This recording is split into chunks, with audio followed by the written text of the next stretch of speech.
Hi guys, this is your flip learning task as we will be moving on to handball going forward from next lesson.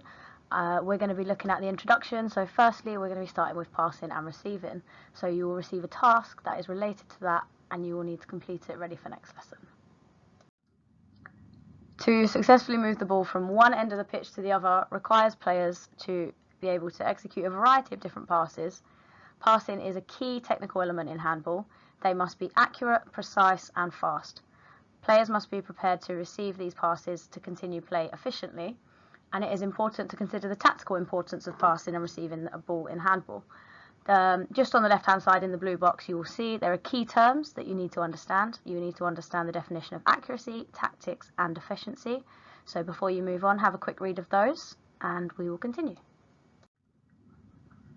Like in most sports, it is important to know how to move the ball around the pitch successfully, and this requires you to be able to make the correct decision when selecting which pass to use and why you think you should use that pass. The pass you select must be received by your teammate in order to continue that efficient play. Therefore, you also need to understand how to receive the ball correctly.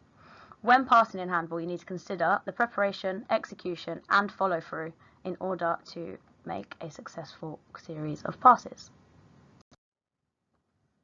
So it's over to you now, and your flip learning task will be to create a poster that outlines the teaching points for passing and receiving in handball. Now there are a few things you need to consider and a few things I'd like you to specifically research. So you need to have a look at the different types of passes and include the preparation, execution and follow through for each of these. Have a little look on the tips on receiving a ball and then think logically about the tactics for passing. Why might you need to use different passes in a game? To help you with this, a few things that you should look into. Look at the National Governing Body website. Have a look at England Handball. There's some really good information there. And also have a look at videos of some professional players playing handball and consider how they're using passing to overcome the opposition. So bring me a poster that outlines all of these, ready for next lesson.